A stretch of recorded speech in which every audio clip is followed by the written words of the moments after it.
According to Russian Foreign Minister Lavrov, Ukraine independence will disappear if they reject Russia peace deal.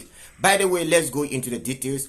Lavrov was interviewed, but he spoke the Russian language, and I am going to translate for you guys. By the way, don't forget to hit on the like button and also subscribe to the channel. Let's go into the details. Kiev's rejection of neutrality deprived it of the grounds for recognizing Ukraine independence. So I am going to quote Lavrov directly. If the Zelensky regime now rejects all these characteristics, already talks about nuclear weapons, about joining NATO, about abandoning neutrality, then probably the very grounds that were the basis of recognizing Ukraine as an independent state disappeared. Lavrov confirmed that Donald Trump has an invitation to visit Russia. Wow, really? So Trump is considering visiting Russia. I didn't know that, which he found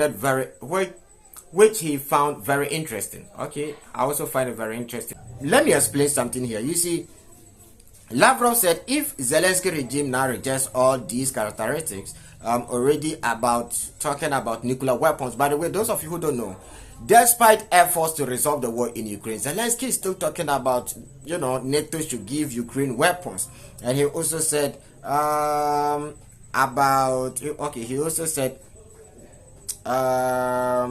he also said abandoning neutrality.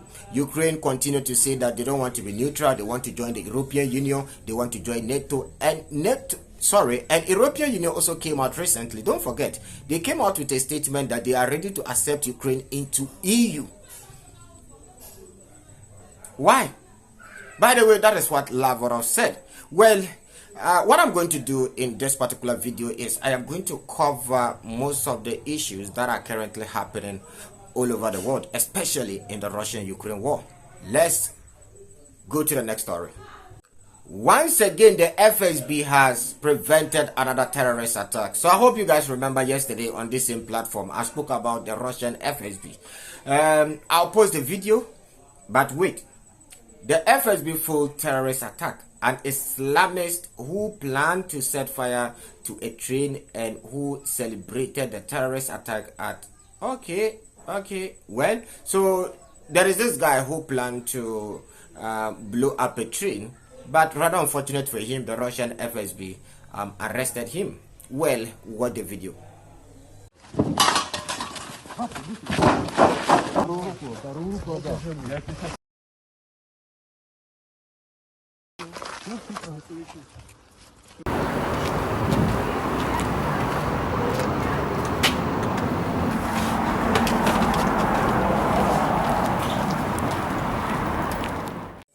Well, that was Russia FSB. So yesterday in my video, I told you guys that those of you who don't know the Russian the FSB is like the American CIA. And some of you guys corrected me, not the CIA, but the FBI, right? So the FSB is like the FBI, not the CIA. So I have to correct myself there. That was a big mistake which I made in that video. So guys, when I'm wrong, I try to be wrong for the least possible time. When I get something wrong, I come out and I tell you guys that, look, this particular thing, I got it completely wrong. Let's go into the next topic. So Russia and Ukraine exchange dead bodies, which is a sad thing to hear. So currently the Russians and the Ukrainians are swapping dead bodies. That is why I continue to say that war is horrible. It doesn't matter who is powerful, whether the Russians are powerful or not. The fact is they are also losing men. And that is one thing that I think Vladimir Putin was trying to prevent from the beginning of this war.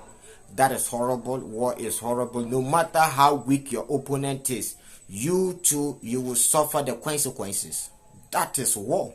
By the way, let's go into the details. The next swap of dead bodies has been completed at a horrifying ratio. Okay, Russia and Ukraine have exchanged...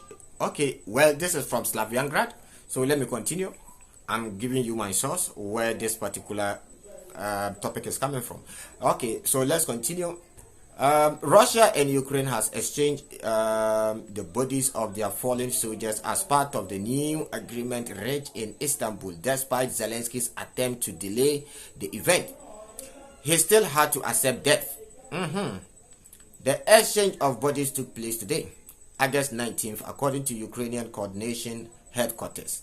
According to published information, Kiev received 1,000 dead bodies of Ukrainian soldiers in exchange of just 19 bodies of Russian soldiers returned to Moscow.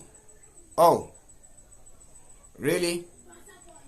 To be honest with you, I was not expecting this. So Ukrainian soldiers who actually lost their lives in combat is around 1,000, and the Russian soldiers who lost their lives is just 19. This reminds me of what happened back in 2023. According to Douglas, I don't know how many of you know this guy, Scott Ritter and McGregor. Both of them said if you look at the death ratio on the battlefield, it is 1:10. If one Russian soldier dies, 10 Ukrainian soldiers will die. And I remember them calling them Putin puppets. I mean, they call them all kind of names. And this particular post kind of like remind me about that particular statement that Conor McGregor and Scott Ritter made back then, way back in 2023. That's about 2 years ago, if my memory serves me right. So there is some accuracy in what they said back then. Remember, both Scott Ritter and Conor McGregor are Americans.